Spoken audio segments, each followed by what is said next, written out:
চিঠির যুগই ভালো ছিল। শব্দের সৌন্দর্য হারাতো না, রুচিরও দুর্ভিক্ষ হতো না, আবেগও এতটা সহজলভ্য হতো না। মানুষের প্রতি মানুষের কৌতূহলও এত দ্রুত মিটে যেত না।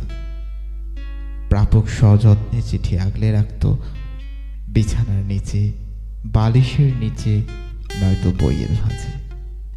কথার গোপনীয়তা থাকত, অনুভূতির স্বচ্ছতা থাকত।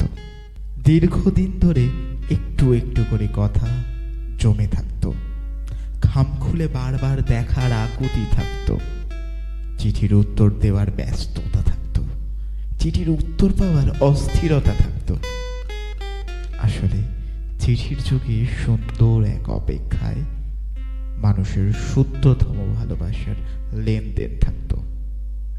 চিঠির যুগই ভালো ছিল।